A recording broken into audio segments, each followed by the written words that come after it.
안녕하십니까. 12월 22일 수요일 말씀 묵상 함께 시작하겠습니다. 오늘도 말씀으로 하루를 시작하시고 늘 교회를 섬기시는 귀한 성도님들 가정 가운데, 생업 가운데, 행하시는 모든 일들 가운데 하나님의 능력이 충만하시기를 기도합니다. 오늘 본문은 에스라서 10장 1절에서 6절 앞부분까지 보겠습니다. 날마다 솟는 샘물에서는 5절까지로 되어 있는데요. 제가 그 다음 절 상반절까지만 좀 더 묵상을 해 나가는 것이 좋을 것 같아서 6절 상반절까지로 잡았습니다. 오늘 본문은 비교적 짧고 주제도 아주 단순합니다만은 우리가 굉장히 신중하고 무겁게 생각해야 할 문제일 것 같습니다. 이 묵상을 통해서 우리가 교회를 섬길 때 어떤 마음과 어떤 태도를 가져야 될지를 확인해 보았으면 좋겠습니다. 그럼 먼저 말씀 보시겠습니다. 에스라가 하나님의 성전 앞에 엎드려 울며 기도하여 죄를 자복할 때 많은 백성이 크게 통곡하매 이스라엘 중에서 백성의 남녀와 어린아이의 큰 무리가 그 앞에 모인지라.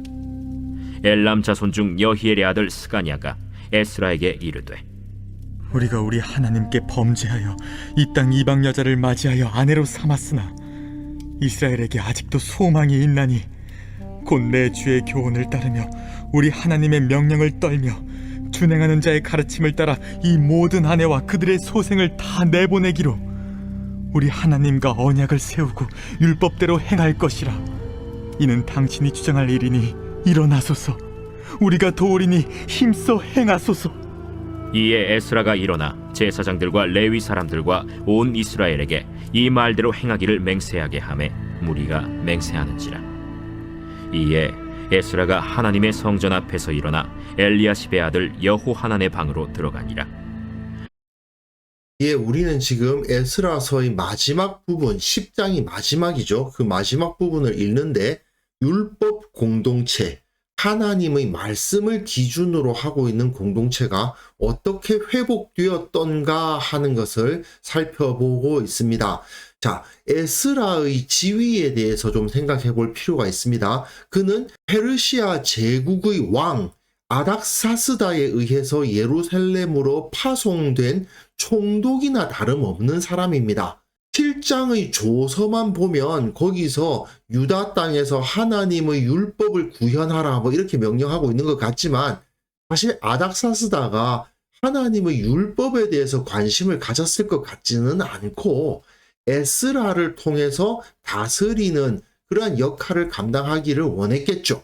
그러니 에스라가 가지고 있는 권세는 어떤 권세인가? 정치적인 권세입니다. 군사를 움직일 수 있는 권세예요. 어떻게 보면 이 땅에서 가장 강력하게 보이는 권세죠. 사람이 휘두르는 권세 중에서 군사력만큼 강한 것도 없지 않습니까? 그러다 보니까 우리나라에서도 대통령이 가장 센 이유가 국군 통수권자이기 때문이잖아요. 그와 마찬가지입니다. 에스라는 지금 유다 지역의 가장 강력한 사람입니다. 그런데 어제 본문에서 이 귀환한 유다 공동체가 주변의 이방 민족들과 혼합이 되었다는 사실을 알게 되었고 그들 안에 깊은 죄악의 뿌리가 있다는 것을 알게 되었다는 거죠. 이 상황에서 이제 에스라가 어떤 조치를 할 것이냐, 이게 굉장히 중요합니다.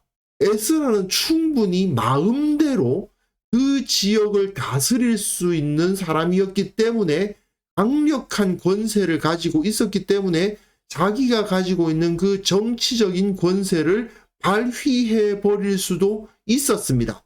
하지만 에스라는 유대인 공동체의 신앙개혁 문제를 자기가 가지고 있는 정치적 권세로 해결하려 하지 않았다는 것이 오늘 본문에서 굉장히 중요합니다. 물론 정치적인 권세가 전혀 쓰이지 않은 건 아닙니다. 상당히 중요하게 사용되기는 했는데 그러나 그것이 핵심적인 힘이 아니었다는 것이 오늘 본문에서 우리가 확인해야 될 거예요. 에스라가 하나님의 성전 앞에 엎드려 울며 기도하며 죄를 자복하고 있습니다. 에스라가 사람들이 범죄를 지적하면서 너희들이 어찌 그럴 수가 있느냐 이렇게 말하는 게 아니고 사람들을 책망하고 벌 주는 게 아니고 성전 앞에서 울며 기도하며 죄를 자복하죠.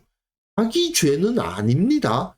그럼에도 불구하고 그 민족의 죄, 유다 공동체의 죄를 자복하고 있으니 많은 백성이 크게 통곡하면서 이스라엘 중에서 백성의 남녀와 어린아이의 큰 무리가 그 앞에 모인지라 남녀노소가 다 모였다는 이야기입니다. 사실은 에스라가 도착하기 전부터 이들 유대인 공동체 내에는 우리가 지금 이래서는 안 된다라는 문제의식이 있었던 거죠. 그러니까 에스라가 오자마자 이런 문제가 있다고 그 앞에 보고를 하는 사람들이 있었던 거 아닙니까?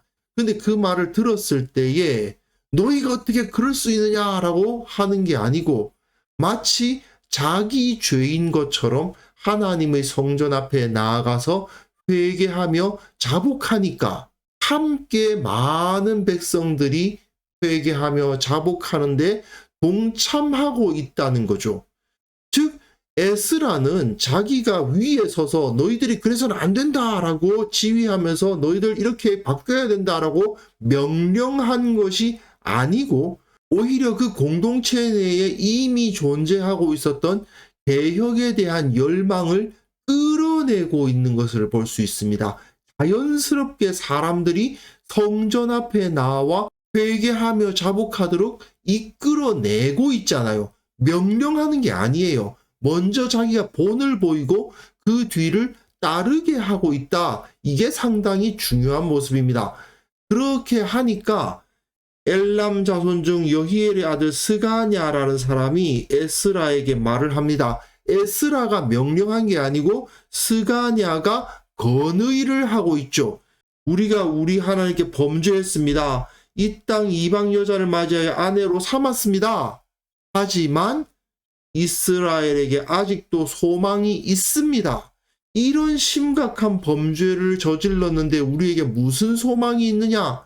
곧 내 주의 교훈을 따르며 여기서 내 주는 에스라를 말하는 겁니다. 에스라의 가르침을 따르겠습니다. 그리고 우리 하나님의 명령을 떨며 준행하는 자의 가르침을 따라 하나님의 명령을 떨며 준행하는 자들이 그들 가운데 있었다는 거죠.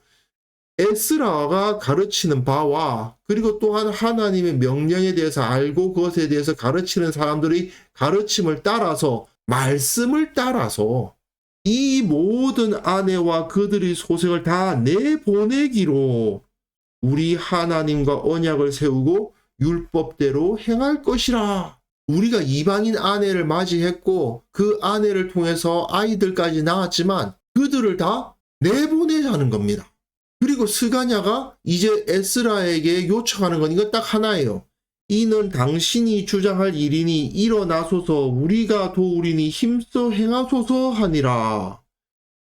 이 일을 추진하는 데 있어서 당신이 가지고 있는 정치적 권세가 필요하니 당신이 아닥사스다 왕으로부터 받은 그 권세가 필요하니 그 권세를 당신이 발휘해 주십시오. 사실 이미 결혼한 아내와 그 아내를 통해서 얻은 자녀들을 집 밖으로 내쫓는다? 이거 쉽게 생각할 수 있는 문제가 아닙니다. 현대 사회에서 만약에 이런 조치가 있었다면 어떻겠습니까? 그야말로 잔인한 조치다. 어떻게 인간으로서 그럴 수가 있냐? 그런 반발이 일어날 만한 문제 아닙니까? 이 당시의 가정관이 현대의 가정관과는 상당히 좀 다르기 때문에 아무래도 현대보다는 조금 더 저항이 적을 수도 있지만 분명 이런 조치는 그 사회에 커다란 충격이 될 수밖에 없는 겁니다.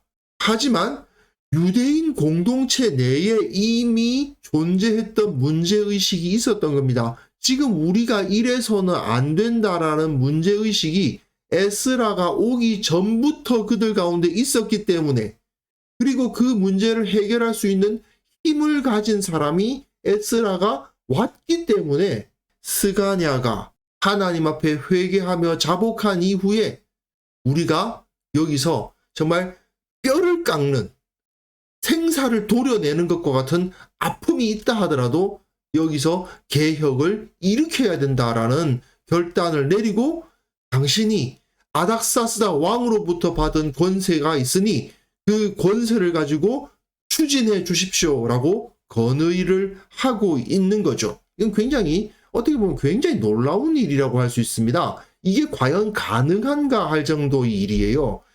그러니까 에스라가 일어나 제사장들과 레위 사람들과 온 이스라엘에게 이 말대로 행하기를 맹세하게 하매, 자, 맹세가 필요합니다.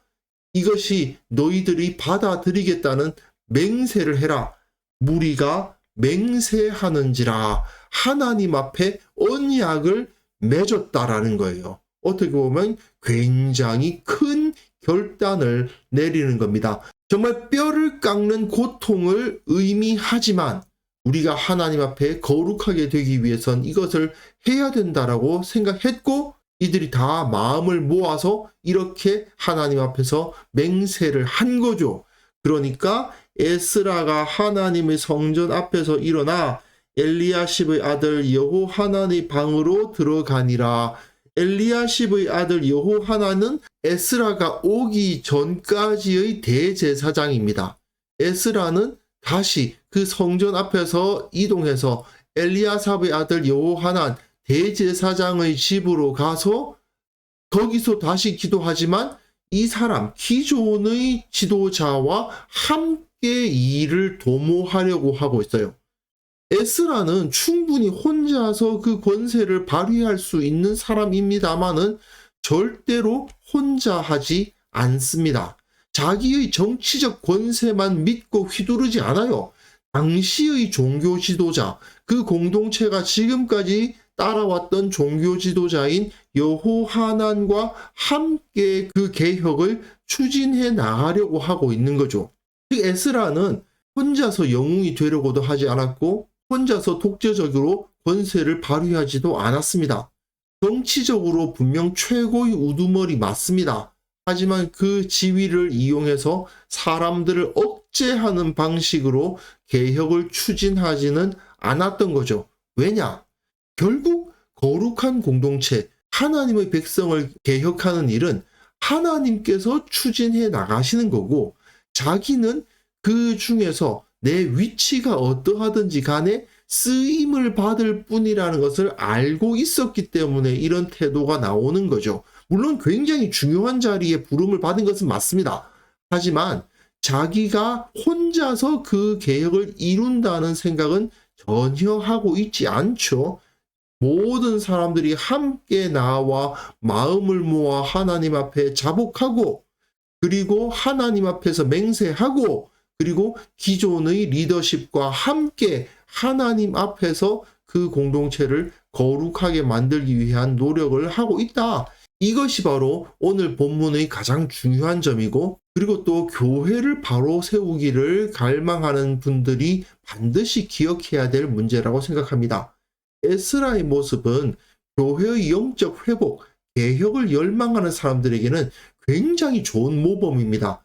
교회의 아픔을 바라보면서 마치 자기는 아무 책임도 없다고 생각하면서 나는 거룩해 라고 말하거나 또는 그런 문제의 핵심에 있다고 생각되는 사람들에게 손가락질하고 비난하는 그런 태도로만 일관하는 사람들로서는 하나님의 공동체가 회복될 수가 없는 겁니다.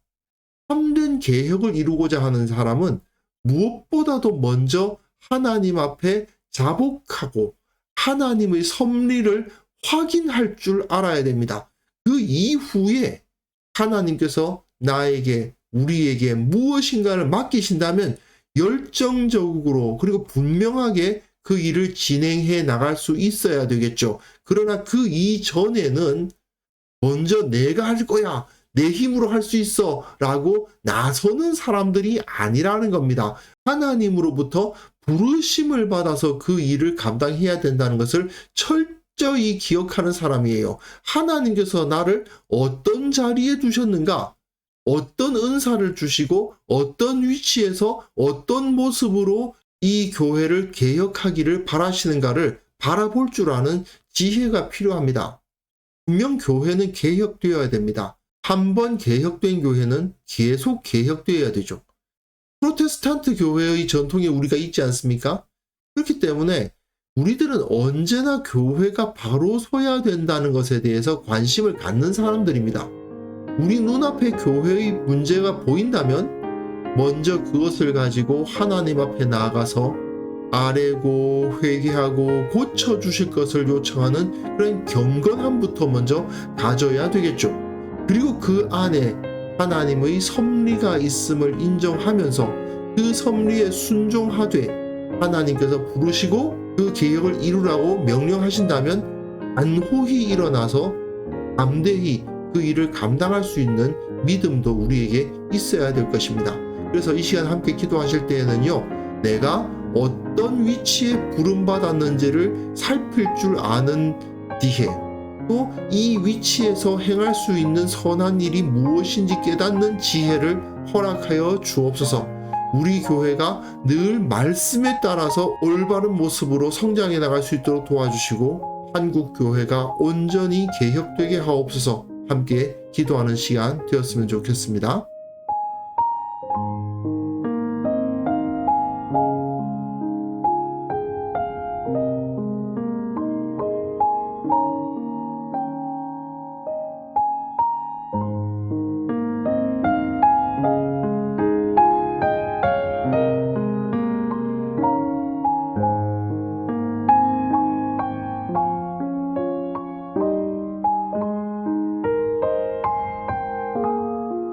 하나님 아버지, 이 교회를 불쌍히 여겨주시고 내가 이 교회에 어떤 위치에 부름받았는지를 아는 지혜도 허락하여 주시고 내가 이 위치에서, 이 지위에서 이 은사를 가지고 어떤 선한 일을 행할 수 있는지를 깨닫는 그러한 지혜로운 자가 될 수 있도록 도와주옵소서.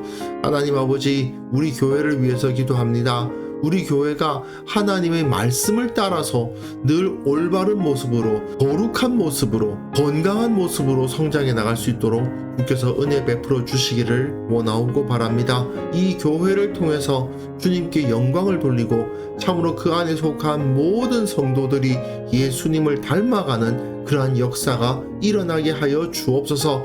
주님, 특별히 원하옵기는 한국 교회를 위해서 기도합니다. 이 교회에 더 이상 세속화의 물결이 있지 않도록 도와주시고 우상 숭배의 영향력이 사라질 수 있도록 주께서 모든 이들을 일깨워 주셔서 이 교회가 개혁되게 하여 주옵소서. 이 교회가 온전히 예수님의 향기만을 드러내는 공동체가 될 수 있도록 도와주옵소서. 한국 교회가 주님의 영광을 이 땅 가운데 드러낼 수 있도록 은혜 베풀어 주옵소서. 주님, 오늘 하루 우리가 살아가는 그 시간마다 우리에게 지혜를 주시고 어떻게 하면 예수님을 더 잘 닮을 수 있는지 깨닫게 하시고 그것을 통해서 주님께 영광 돌리고 주님의 기쁨이 되는 하루를 살아갈 수 있도록 도와주옵소서. 주님께서 함께하여 주시기를 원합니다. 우리의 모든 기도에 응답하시고 우리를 도우시는 주님을 찬양합니다. 예수님의 이름으로 기도합니다. 아멘.